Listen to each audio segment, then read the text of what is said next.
Caron Butler just sent a message to the entire NBA about Bam Adebayo and the defensive presence that he is and should be awarded for. We'll break that down, as well as celebrating a Miami Heat legend who will finally be remembered in front of the Miami Heat Stadium forever. So we'll break down all of that on this episode of Heat Digest. Let's not waste any time and get right to it.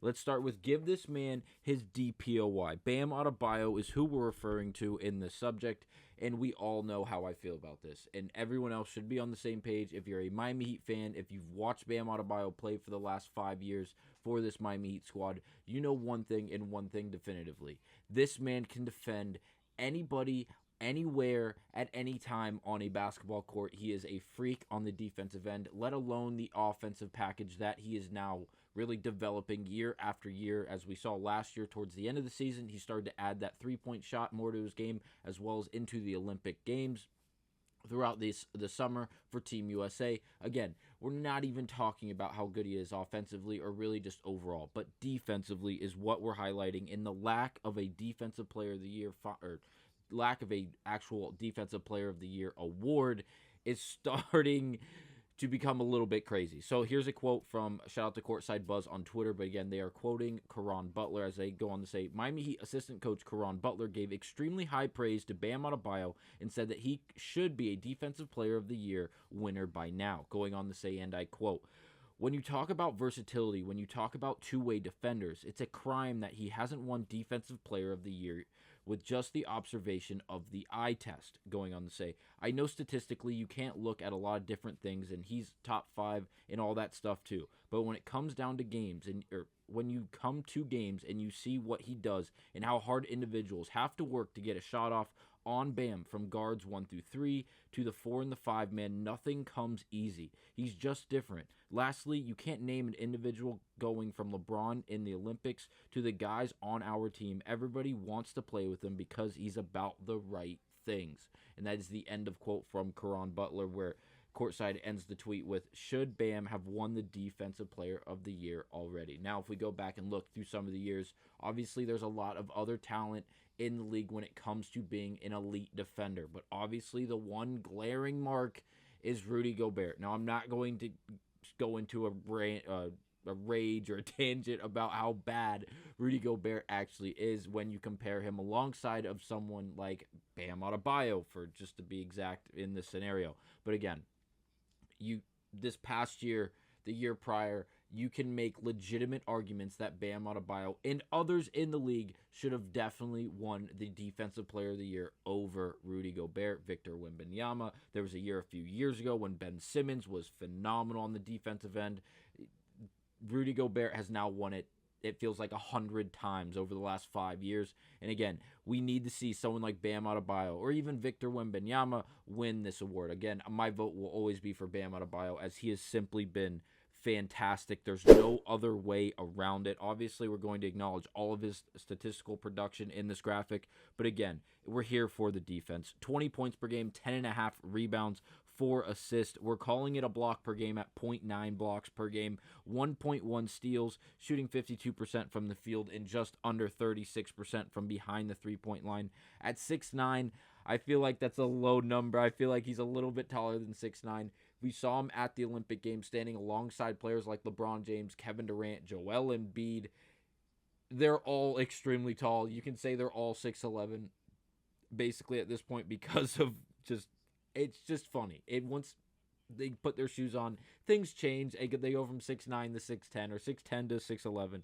So again, if he's 6'9", he plays like a much bigger 6'9" than obviously we're accustomed to. Now we move on, and I just have a few highlights from Twitter. These are all old. This is from February 27th of this year, where Tim Legler on his show, again, February 27th. We're farther past the midway point of the NBA season at this point.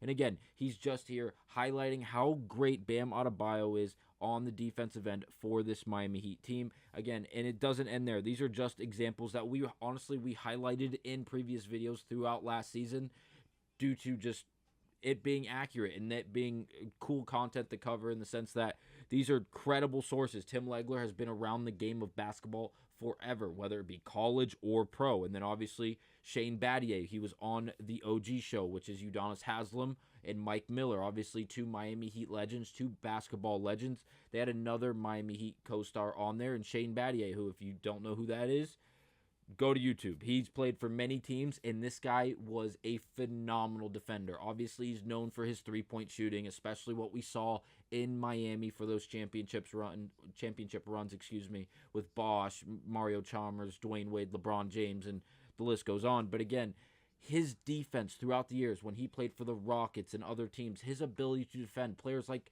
Tracy McGrady, Kobe Bryant, the Dwayne Wade, because he didn't always play with Dwayne Wade, and these other phenomenal 1, 2, and 3 players, he has a lot of credibility and experience when it comes to being a legitimate and solidified defender. And again, here's another quote goes on to say, Shane Battier believes Bam Adebayo hasn't won Defensive Player of the Year yet because the league is biased against players who excel in one-on-one defense. And again, this would make sense in why they keep giving the award back to Rudy Gobert, who year after year goes to the playoffs, goes to the Olympics, regardless of the stage, and we see him time and time again be embarrassed and really just flat out highlighted as a defensive liability when he gets pulled outside in between the boxes, in the painted area. Again, it's not hard to see when you watch the games. When you watch him get pulled outside the three-point line and you watch Bam Adebayo get pulled outside the three-point line,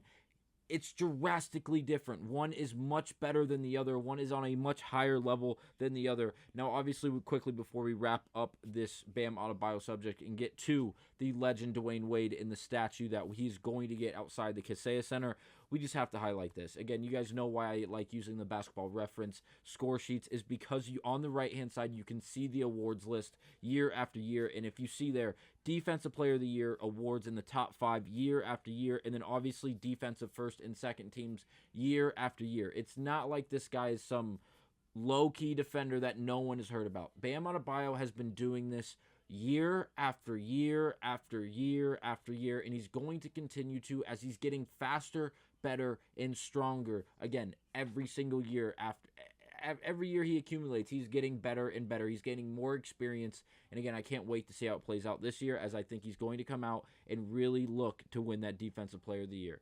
Now let's get to it and break down the more exciting point in this. In this, I'm a little biased because I love Dwayne Wade. I grew up watching him as a child, and again, he was phenomenal to watch. The Flash, he had the greatest play type, if you will, greatest game. It's just the way he handled himself on the court, his ability to get downhill at you, change speeds in the matter of a moment, and then instantly go from right to left or left to right. It is phenomenal to watch. And again, it is more than deserved for Dwayne Wade to now have a statue outside the Kaseya Center. I will leave you guys with this. Let me know down in the comments, what do you think the statue should be? What moment of Dwayne Wade's long career in Miami should it be? Should it be the buzzer beater 3 or the runaway 3 where he then stood on the table and he pointed down? What do you think? There are so many great moments. The lob to LeBron with the hands out, there are so many moments in that long career for Dwayne Wade. Please let me know down in the comments what you guys think. And that will be it for this episode of Heat Digest. I will see you guys on the next one.